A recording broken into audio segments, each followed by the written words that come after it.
Hello guys, welcome back to another video.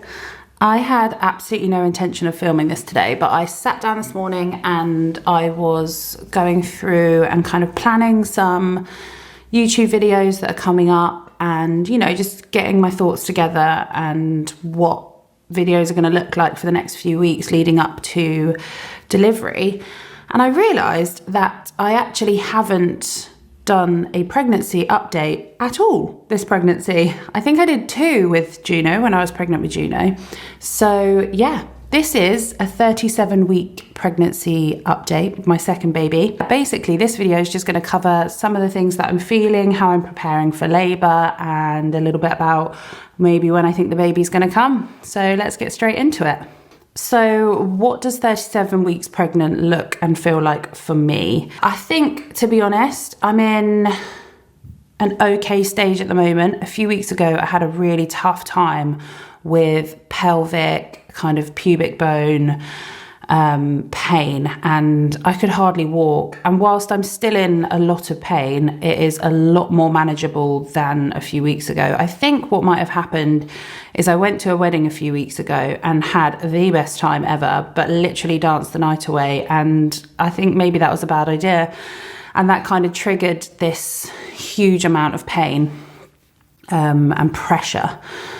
And that kind of scared me a little bit. I was like, oh, you know, are things, because before then, obviously I wasn't full term. At 37 weeks, you're considered full term. The baby is fully developed enough to not be premature.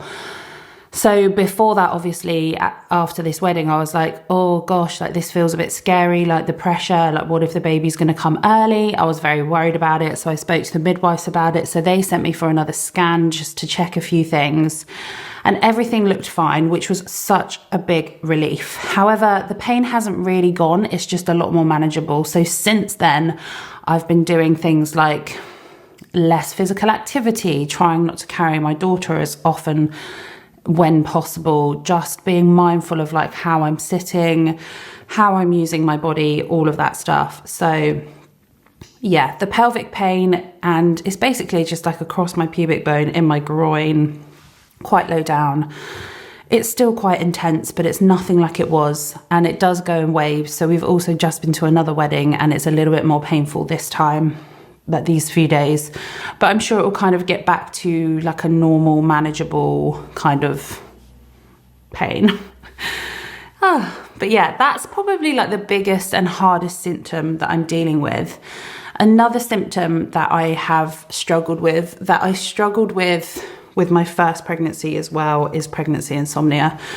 The last few days haven't been so bad, but most days I'm up from 3 or 4, which is fine because I kind of go to bed quite early, so I'm not losing too much sleep. But I've had a few days where I've been up since 2, and then I've had a few days where I've slept until 5. So it's definitely there, and it's definitely here to stay. I think every day is sort of earlier, and yeah, once the baby is out and everything's leveled out hormone wise, hopefully that will calm down a little bit. I'll probably just be so shattered anyway that I'll just sleep through the insomnia.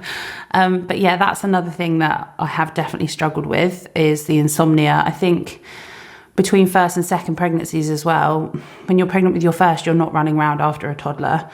And you can rest in the day and you can take those naps when you need them. But obviously, I can't do that now.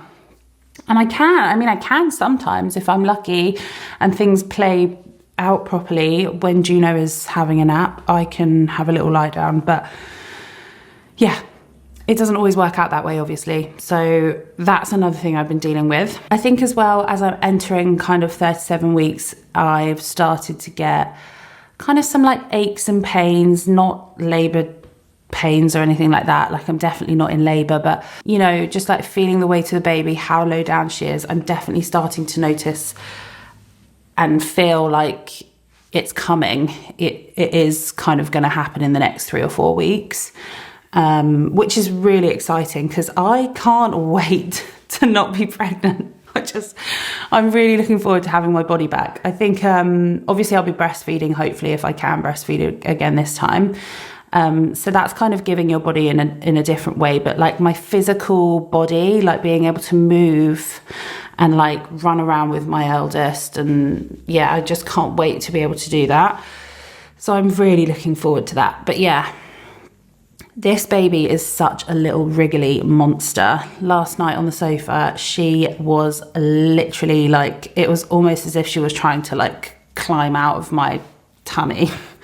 She was kicking and rolling and all sorts, and it's so lovely to feel. But I never really had huge movement like that with Juno because my placenta was at the front, and this time around my placenta is at the back. So it's felt very different in terms of movement, which has been really nice to experience both. But yeah, obviously as they get bigger, there's a lot less room. They're moving around loads, and it twinges nerves in your groin, and it's an experience for sure. I think there's that like really nice sweet period of pregnancy where your movements are like really gentle and soft and beautiful, and then towards the end of pregnancy it's like, whoa, that was like intense, and it can feel painful actually sometimes. But yeah, I love feeling her move. I can't wait for her little movements when she's here, because they kind of do match up in a weird way. And the timings as well, I found with Juno. Like Juno always used to wake me up at 3 a.m, like having a really big stretch in my tummy. And then she woke up at 3 a.m. when she was here as well. Interestingly, this baby doesn't wake me up very much. So I'm thinking, maybe I'm going to have a good sleeper. But we'll see. We'll cross that bridge when we get there. So now let's have a little chat about how I'm preparing for labour. So there's a few things that I've done and am doing that I did last time, things that I'm doing differently. So I've reread the Positive Birth Company hypnobirthing book by Siobhan Miller. Great book, really recommend it. If you haven't done any hypnobirthing, it's really solid. Read it, get your birth partner to read it. It's just such a good book. All the techniques are great, and I used a lot of them with Juno and my pregnancy and labour, and I'm doing the same. So I've been listening to affirmations, I've been trying to keep an upright forward position, open position, so that my body's kind of, baby's getting in the right position. I've got my birth affirmation cards out. So practicing my breathing techniques as well, which is really good. Also got mad acid reflux. So yeah, that's one way that I've been preparing for labour. Another thing I've been doing is been drinking my raspberry leaf tea, which I think is a bit of a wives' tale, might be a bit of a myth, but I just really enjoy the taste of it anyway. So I have 1 or 2 a day, and I believe, let me just Google it quickly. The reason for its popularity among mums-to-be is that it's thought that drinking raspberry leaf tea can help to strengthen the uterus wall with the potential benefit of speeding up labour. So I drank it when I was pregnant with Juno, and I'm drinking it now, and that's another way that I've been preparing for labour. I've also got my exercise ball, so I go on that every day. I bounce, I do like pelvic tilts, and that also does feel really nice for the pelvic pain. It kind of takes the pressure off a bit. So that's been really good. And I've also been using the Annie ball, which basically prepares your perineum for birth. The Annie ball is said to reduce tearing. So I know it's unlikely, but I would like to try and give myself the best opportunity to avoid it. So that's something that I've been doing. And then the last thing that I'm probably going to start doing today actually is just the mile circuit. So I did this a few times with Juno, not very many because it's very long. It's an hour and a half, and it sounds like a huge exercise routine, but it's not. It's literally 3 positions, and you hold each position for 30 minutes. And basically what it does is it just helps your baby get into the optimal position for birth. So that's head down, back to front, in the pelvis, everything good to go. And you can do that from 37 weeks. I think, to be honest, you can probably even do it from earlier, but I didn't want to do it before that. I wanted to wait until I was full term. So I'm going to start doing that probably just once or twice a week, because I don't have an hour and a half most days.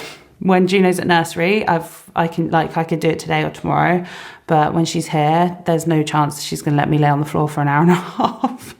So I will do that a couple of times a week just to try and get the baby into a really good position. And, you know, walking as much as I possibly can. I definitely was more active in my pregnancy this last time than I am this time, but that's purely because of pain. I don't know if I'll be able to kind of do the walks and stuff that I was doing around my due date last time, but I will try really hard because exercise is really good. So yeah, that's kind of what I've been doing to prepare for labour. So lastly, when do I think the baby will come and how do I think it will go? And I have I have a labour diary that I kept with Juno. Okay, so I started my labour diary on my due date, which was the 30th of January. And I can remember feeling really emotional, like lots of pressure, blah, blah, blah. Juno was 8 days overdue from my due date. And basically nothing really started to happen. There was no signs of labour until the 3rd or 4th, I think it was. The 4th, which is when I lost my mucus plug. But that was over 3 days. So the 4th, 5th and 6th, I had like small amounts of mucus plug coming out. I haven't had any of that this time. But interestingly, I did have the 30th of January was the first day that I had written down the like nerve twinges in the groin, which is called lightning crotch, if you've heard of it. And it's essentially when your baby sits in your pelvis and presses on your nerves. And I have started to get a few of those, not very many, and definitely not as intense as they were in the days leading up to giving birth with Juno, but I have started to get them. So I'm just, you know, fingers crossed. I think everything's going in the right direction. I'm hoping that she's here this side of her due date, but equally, if I'm overdue, I'm overdue. There's nothing I can do about it, and she will come when she is ready. So I've made peace with that. The longest that I'm going to be pregnant from now is 5 weeks. And, you know, I can do that. I can do 5 weeks, but I'm hoping it's 3. Even 2 would be lovely. Just like middle of October, that would be really nice. So that's kind of my thoughts on around the date. And then in terms of how I think the delivery is going to go, obviously I've absolutely no idea, and no 2 pregnancies are the same, no 2 labours are the same. But I can't imagine, I don't know, maybe I'll kick myself for saying this, but I can't imagine it being super different. But I mean, there's total possibility that it will be. If I can, I'd love to labour at home again for as long as possible. If we need to, then deliver the baby at home. But I think I'd prefer to be in hospital, just because obviously my daughter's going to be here and I don't know how that's going to work. It might be a bit stressful, or if she's at nursery, then obviously then there's like she's got to be back at 4. Like, I think if we were in hospital, it's just, you know, I can stay there if I need to, and it's away from her and it won't affect her. So yeah, the plan is definitely for a hospital birth, but if she comes at home because it's quick, then we'll deal with that in the moment. We're prepared for that. We've had chats about that. But yeah, I'd like to try and do it again with no pain relief if I can. But I also have nothing against pain relief and will 100% take it if I feel I need it. So that's kind of my stance on it, guys. That's what I'm planning. That's how I'm feeling at 37 weeks pregnant. I'd love to breastfeed. Obviously, I think I've said that if I can.